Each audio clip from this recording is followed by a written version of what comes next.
சிவாலயம் கட்டுவது என்பது சாதாரண ஒரு விஷயம் கிடையாது.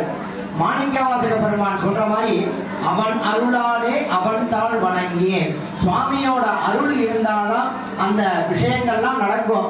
அதாவது ஒரு கும்பாபிஷேகம் பண்றது அப்படிங்கிறது சாதாரண விஷயம் கிடையாது. ஒரு 2 காலம் ஒரு குண்டம் போட்டு 2 கால யாக வேள்விகள் நம்ம பண்றோம் அப்படின்னாலே அதற்கே நமக்கு இந்த காலத்துல இப்ப இருக்கக்கூடிய சூழ்நிலைகள்ல நமக்கு சிரமம். அதுவும் இந்த கொரோனாக்கு அப்புறம் ரொம்பவே சிரமமா இருக்கு.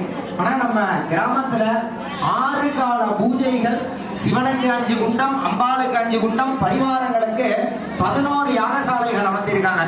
ஆக ஒரு காலம் செய்யறதே நமக்கு அவ்வளவு ஒரு சிரமமா இருக்கு.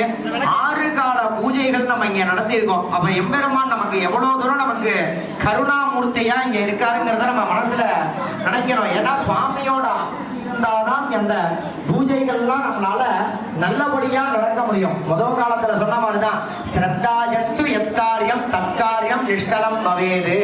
அதாவது ஸ்ரத்தையோட ஒரு காரியம் நம்ம செஞ்சோம்னா அந்த காரியத்திற்கான பலன் நமக்கு நல்லபடியா கிடைக்கும். நம்மளோட சர்வசாதக குருக்களா இருக்கட்டும், ஆலய அர்ச்சகரா இருக்கட்டும், அவங்களோட பெரும் முயற்சியில தான் இந்த